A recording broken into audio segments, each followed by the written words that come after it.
Hello everyone, welcome back to my channel. I'm Brittnee. As promised, today is your fall recipe tutorial that goes along with my fall leaf decoration video from last week.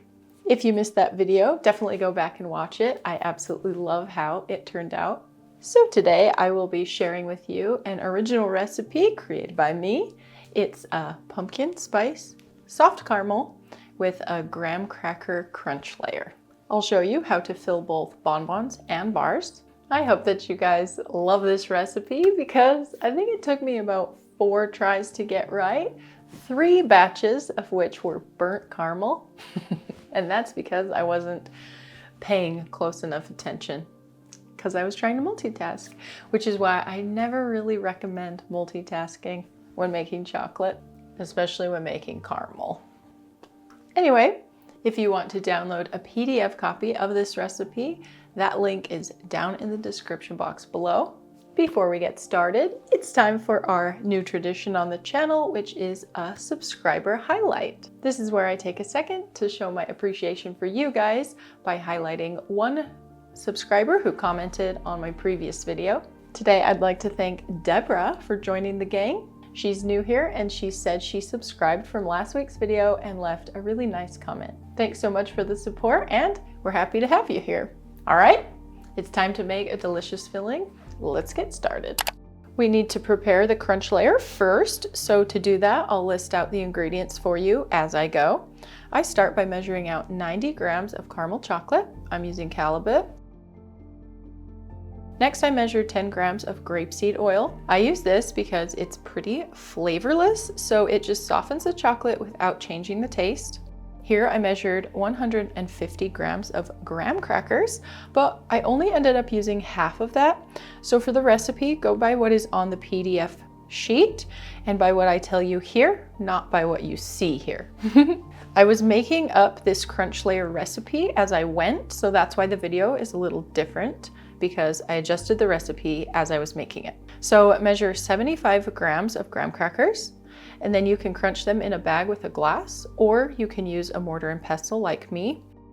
My goal here was to crunch up the graham crackers pretty fine, but I still wanted there to be small bits left, not have it be total crumbs.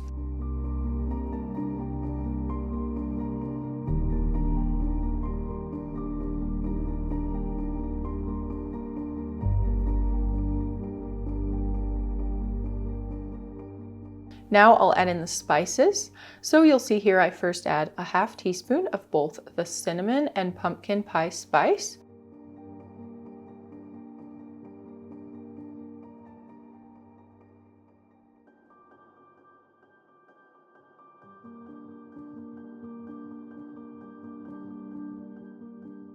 But then I tasted it and wanted it stronger, so I added another half teaspoon of each. But remember, because I only used half, you guys will end up only doing 1/2 teaspoon for half the amount of graham crackers. And of course, if you like more or less spice flavor, you can adjust it yourself. In fact, you can adjust anything in this crunch layer recipe. You can use a different type of chocolate or different cookie crumbs, add more or less spices, whatever you like. Next, I measure out 0.9 grams of my cryo. You will need to temper the chocolate, and I find with this small amount of chocolate, this is the easiest method. So all of the ingredients are measured out, and the first thing I need to do is melt the chocolate and then temper it. Like I said, I'm doing that with my cryo. If you aren't familiar with this method, I have a tutorial on my channel, which I'll link in this card and in the description. I'll heat the chocolate up. When it cools to 34 degrees Celsius, I add in my cryo and stir it really well.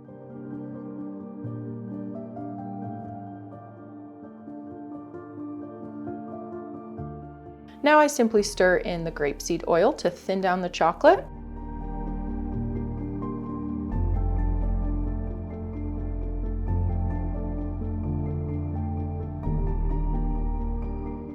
Once it's all mixed, I add in my dry crumbs. I only used half, but you will just follow the amount I have written on the final recipe. Just another reminder.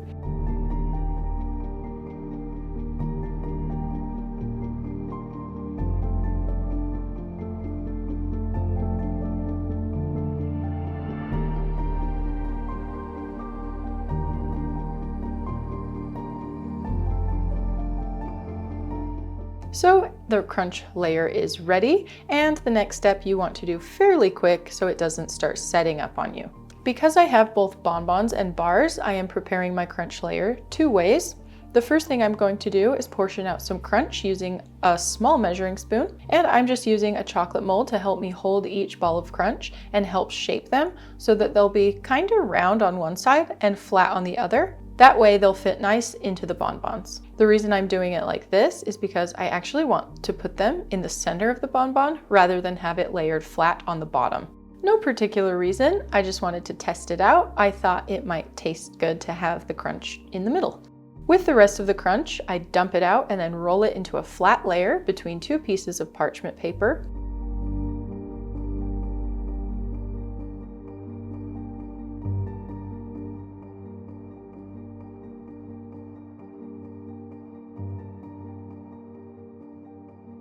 Make sure you roll it out big enough for the sizes that you need for your bars or bonbons.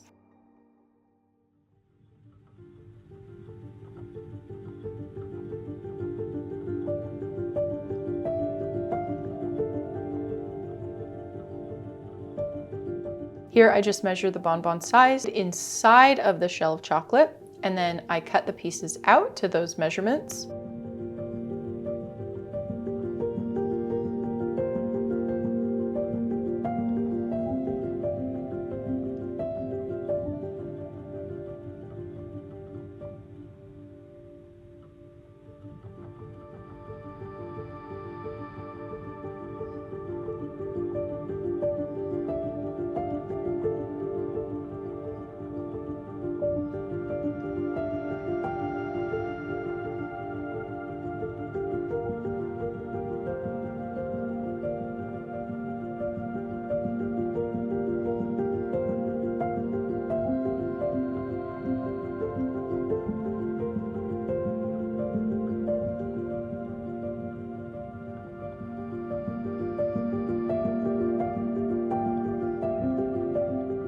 I keep both crunch layers in the fridge to stay chilled until I'm ready to use them with the caramel to fill the chocolates. For the pumpkin spice caramel, I've already measured out the ingredients, so I'll tell you them as I add them into 2 different pots. For the caramel, it's ideal to use a stainless steel pot with a heavy bottom, and in that I add 100 grams of glucose and 190 grams of sugar. Here I have 50 grams of pumpkin puree, and to that I add 1.75 grams of cinnamon, 0.75 grams of pumpkin pie spice, and 2 grams of salt. I give that a good stir to distribute all the spices into the pumpkin. Then I add in 140 grams of heavy cream.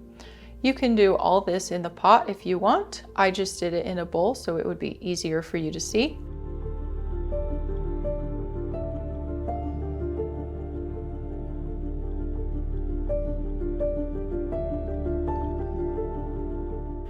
Last, I add in 40 grams of butter. So the first thing you want to do is warm up the heavy cream mixture. You want to make sure the butter melts and then continue to heat it until the mixture starts to simmer around the edges. 80 degrees Celsius is a good temperature to aim for. You want to keep this mixture warm while you caramelize the sugars, so I usually keep the burner on low.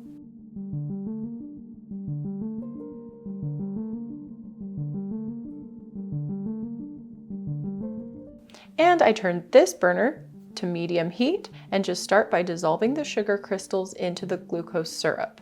It's okay to help it out here by stirring it a little bit and breaking up the clumps.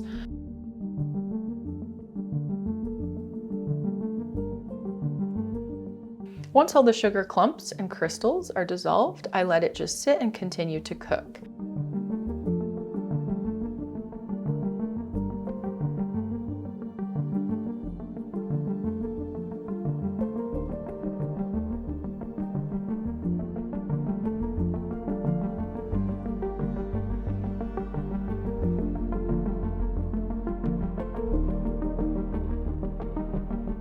You will see it slowly change color. Once it gets to this golden amber color, turn off the heat, grab your warm pumpkin cream mixture, and stir it in half at a time. Watch your fingers and face when you do this because the steam can be really hot.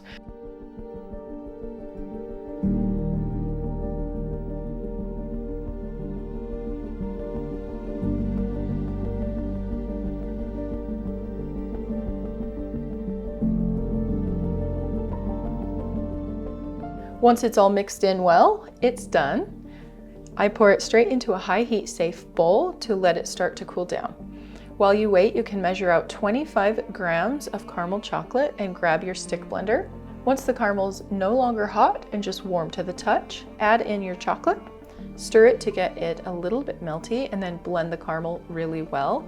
Sometimes moving it into a plastic pitcher like this can help you blend it better.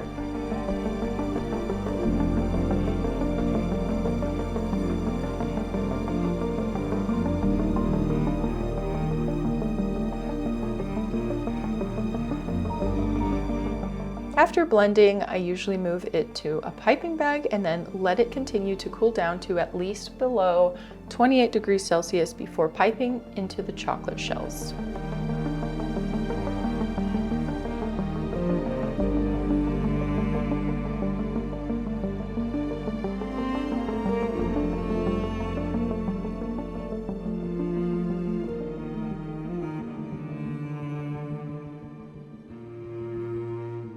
For the flat layers, whether you use them in bars like me or even in bonbons, you will fill most of the cavity up with the caramel first, leaving enough room for the thickness of your crunch layer plus a thin layer of capping chocolate. Estimating this comes with practice. Once you get your caramel in, lay the crunch on top and give a little press down.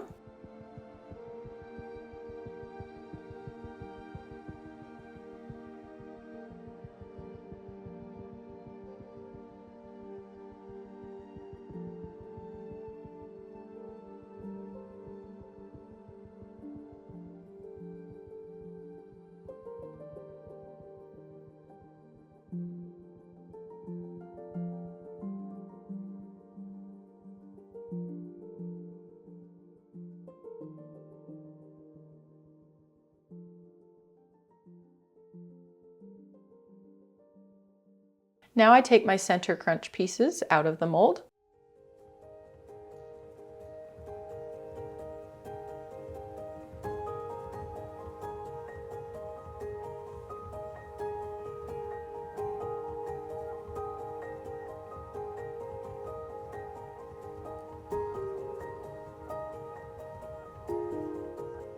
I first put a little blob of caramel into the bonbon cavities. Then I take the rounded side of the crunchy piece and face that down and gently press it into the caramel until the caramel comes up to at least the same level as the crunch layer. I do this because I don't want to trap extra air underneath anywhere.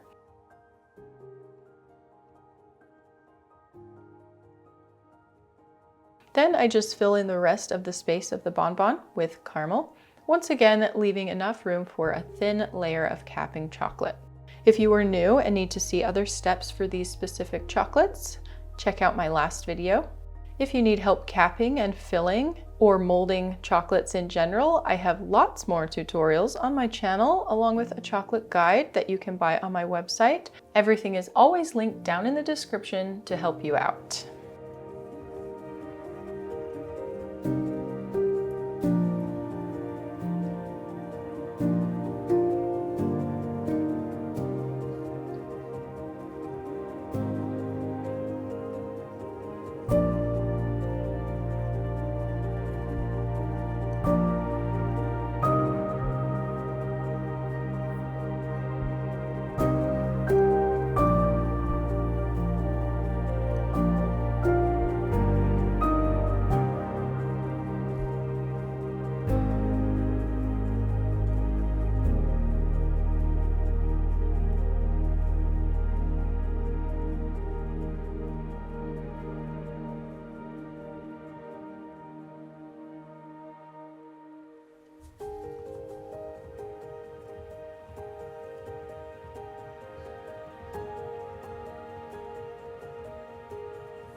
All right, guys, I hope that you enjoyed today's video and that you learned something new. If you plan to try out this video, let me know in the comments down below, and be sure to come back and let me know how it goes for you and how you like it. And if you like the recipe and like this video, please leave me a like. It helps me out a lot. If you haven't subscribed to my channel yet, today's the day.